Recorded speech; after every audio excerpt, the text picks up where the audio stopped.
Hello and a warm welcome to our show, Love Athletics. Before we pick up with our regular shows next week, we have a few more interviews from this summer which we'd like to share with you. And today we present an interview with world record holder 800 meters David Rudisha, who set this fabulous time in the Olympic final in London 2012 after an epic race. Enjoy.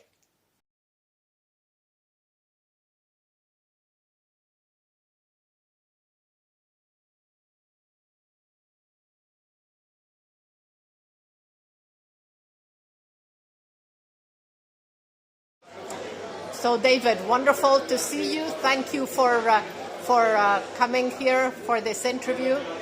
And first of all, what is it like to be on a world championship on the other side, not as a runner? And what did you think of the 800-meter men final yesterday? Well, I really feel great, to be on this other side as spectators. Being on the other side, it was not easy because we were there and we were supposed to perform, which we had a lot of pressure. But being on this other side is more like easier because we are cheering, our teams, our friends, and some of the races that we love, and it's really great. Yesterday, I was here watching the final of the 800 meters because it's also one of my exciting races. It's one of the races that I love so much, and it was really interesting event because the event tactical and in that final the favorite were Wanyonyi and of course Marco Aro. So it went as it was planned.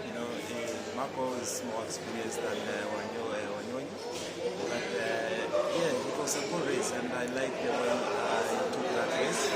From the beginning I was a little bit worried. Wow, it's running from behind, and the first lap was a little bit slow, but in the 300 he made a very clever move, going a bit outside and trying to accelerate and to get in front. So it was really impressive, and I'm glad that he was able to win because he deserved it, and it means he was the best in the field in that final. Now, David, you still have the world record. Nobody came anywhere near it, but it's not only the record, but it's your consistency at the top which is impressive. You're only one to run under 1 minute 41, 4 times under 1:41:50, 3 times under 1:42, so very, very high level. And of the top 8 marks of all time, 6 are yours. So how did you maintain such a high level over the years? Well, it takes a lot of hard work, and good training, and not something you can just wake up say this year I can do this, I can do that. It takes also a lot of year of preparation, and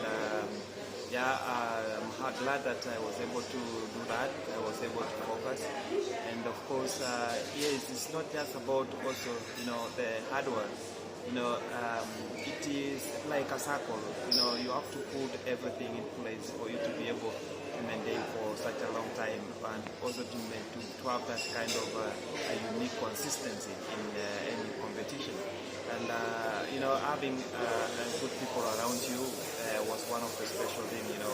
Brother Paul was always there, and we worked together very well. And yes, I was of course focusing in some of the fast races, and of course importantly also to win medals in major championships, like Olympics and World Championships. So every time we used to plan very well, and every race we used like an then to gauge our level, and after that we go back to see what we can do to improve and do that to get to a certain level. So 2 Olympic golds, 2 World Championship golds, 3 world records, of course the last one at the Olympics. So what is your proudest moment? What are you most proud of the things you achieved? Well, it is really very special for any athlete, to get a medal in major championships. Championships are very special because you will be remembered forever for achieving that. To break also the world record is very special, and though world records sometimes don't last for long, but yes, to get 3 at the same time or 3 in any athlete's career is one of the greatest dreams, and I am glad that I was able to achieve in my career before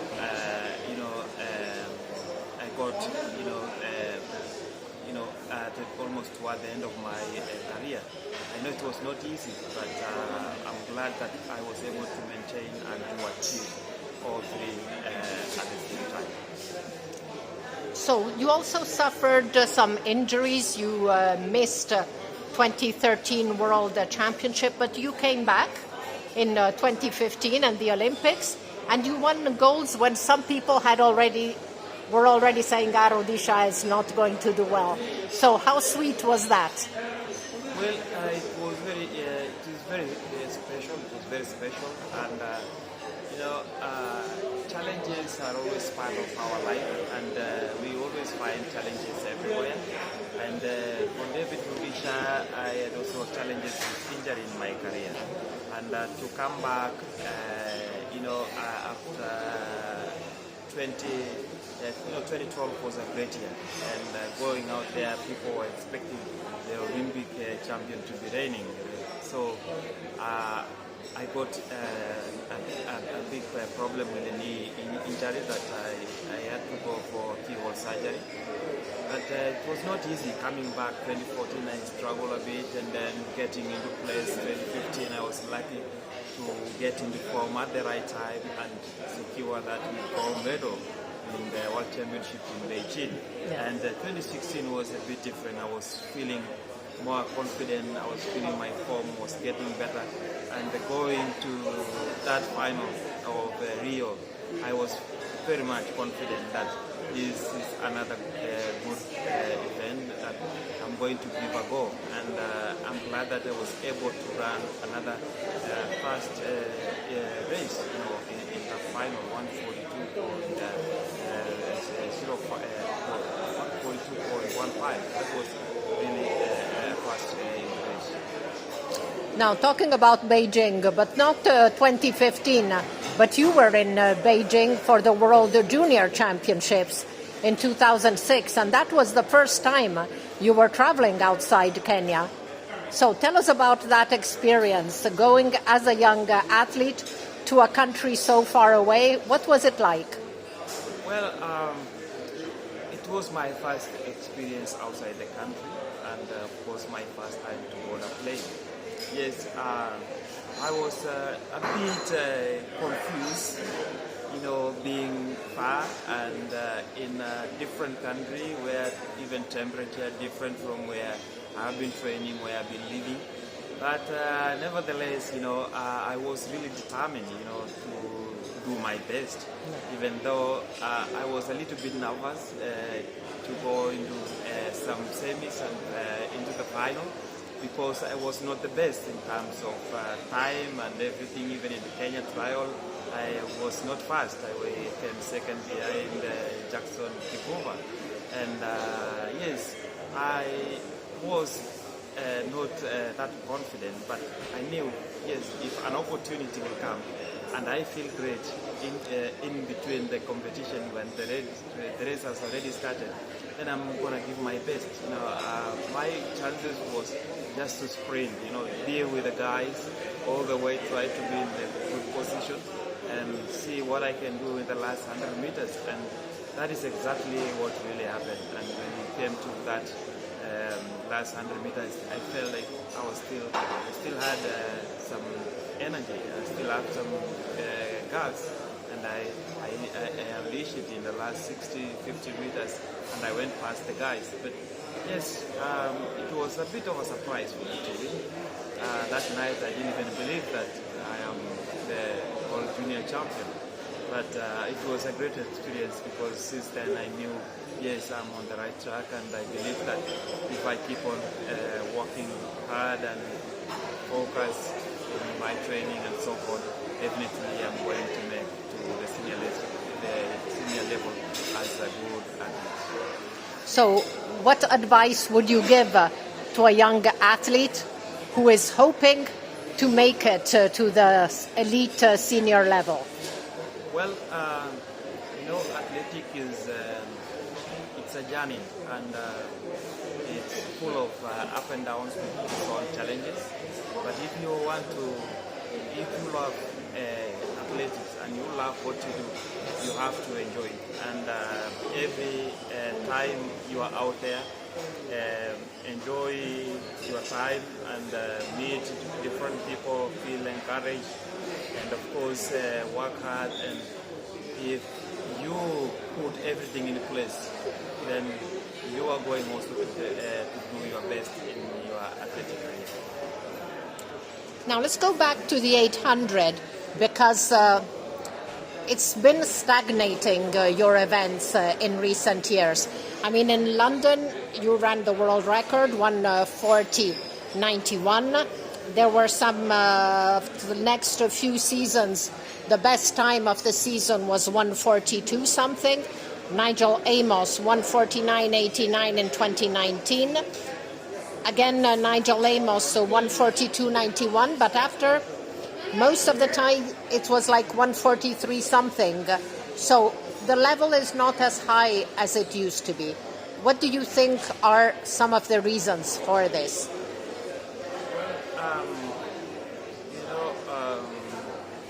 In 800, if we try to go back, you see Wilson, the former world record holder, was very consistent also in some of his races, and most of the time he was running fast races, like 1:42 most of the time.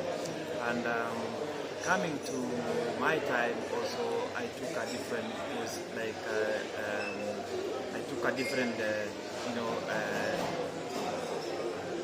I took the 800 to a different level, whereby I strategize on my running tactic from the front, and most of the time, of course, I've been commanding, and of course I go into some of the competition knowing that yes, I'm going to do this race, I'm going to run a fast race. But you see, nowadays it is quite different, because most of the guys, they don't want to be there, they don't want to really follow for example, pacemakers and so on. So they're quite keen on running tactical race. They're just there, everyone wants to win. But no one, I think, is more courageous to try to run a fast time.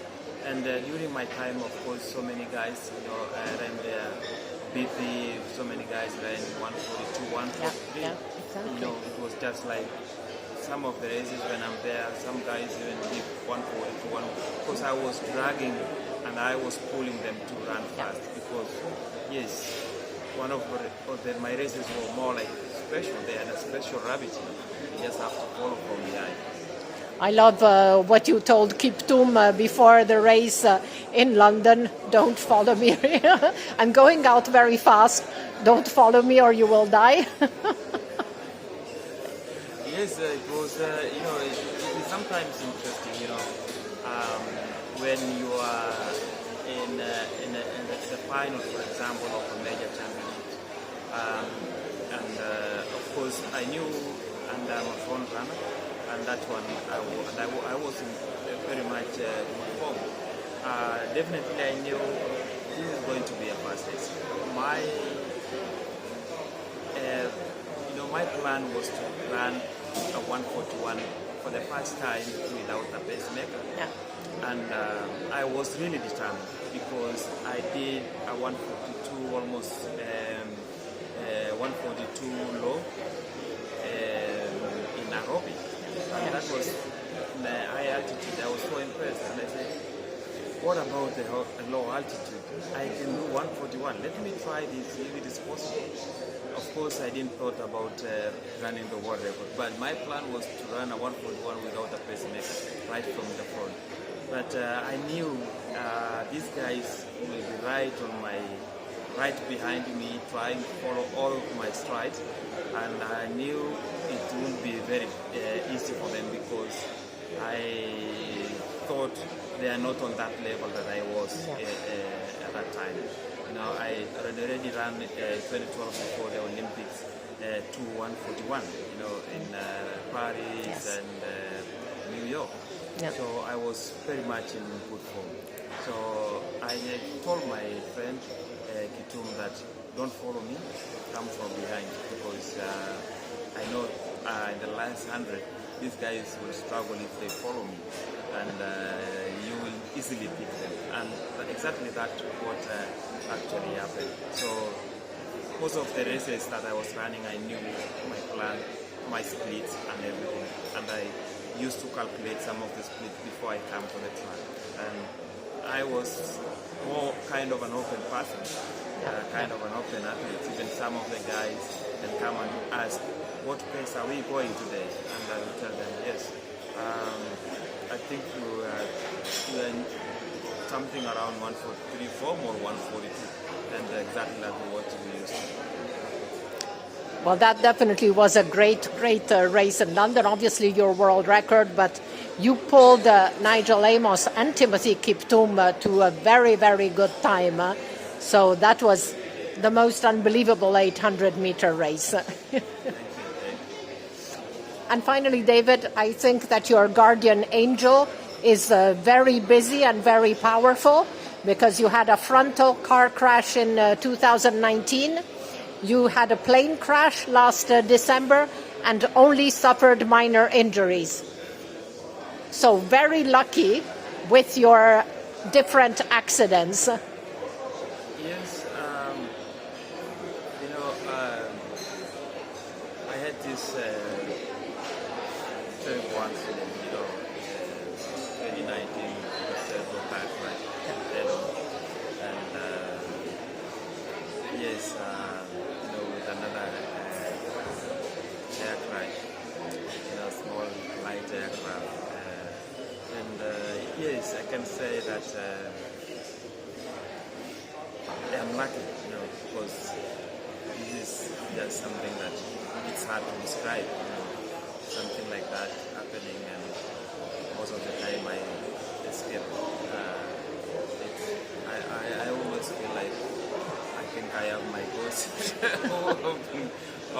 People who have been really praying for me, and this is really special, and I feel glad to be alive. I feel glad to be healthy, because not every time people go through such experience and come out with just minor or even no injuries.